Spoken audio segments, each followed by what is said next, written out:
ಮಾಜಿ ಸಚಿವ ಬಿಸಿ ಪಾಟೀಲ್ ಅವರ ಅಳಿಯ ನಿನ್ನೆ ಆತ್ಮಹತ್ಯೆ ಮಾಡಿಕೊಂಡಿರುವಂಥ ಪ್ರಕರಣಕ್ಕೆ ಸಂಬಂಧಪಟ್ಟಂಥ ಅಪ್ಡೇಟ್ಸ್ ಈ ಕ್ಷಣಕ್ಕೆ ಲಭ್ಯ ಆಗ್ತಾ ಇದೆ. ಇವತ್ತು ಬಿಸಿ ಪಾಟೀಲ್ ಅವರ ಅಳಿಯ ಸುಸೈಡ್ ಮಾಡಿಕೊಂಡಿದ್ದಂಥ ಪ್ರತಾಪ್ ಅಂತ್ಯಕ್ರಿಯೆ ಇವತ್ತು ಅವರ ಹುಟ್ಟೂರಿನಲ್ಲಿ ನಡೆಯುತ್ತೆ.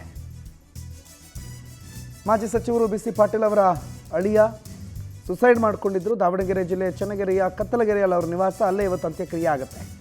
ವಿಷ ಸೇವಿಸಿ ಆತ್ಮಹತ್ಯೆಗೆ ಶರಣಾಗಿದ್ದರು ಪ್ರತಾಪ್ ಕುಮಾರ್.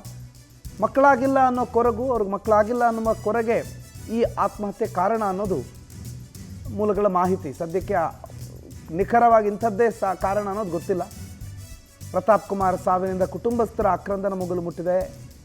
ಮಾಜಿ ಸಚಿವರು ಬಿಸಿ ಪಾಟೀಲ್ರ ಹಿರಿಯ ಮಗಳ ಪತಿ ಮಕ್ಕಳಾಗಿಲ್ಲ ಅನ್ನುವಂಥ ಕೊರಗೆ ಅವರನ್ನು ಕೊಂದು ಬಿಡ್ತಾ ಅನ್ನೋ ಒಂದು ಕಡೆಯ ಪ್ರಶ್ನೆಗಳ ಜೊತೆಗೆ ನಿಖರವಾದ ಕಾರಣಗಳಂತೂ ಇಲ್ಲ. ಸದ್ಯಕ್ಕೆ ಕುಟುಂಬಸ್ಥರ ಆಕ್ರಂದನ ಮುಗಿಲು ಮುಟ್ಟಿದೆ. ಇಡೀ ಕುಟುಂಬ ಕಣ್ಣೀರಾಗಿದೆ.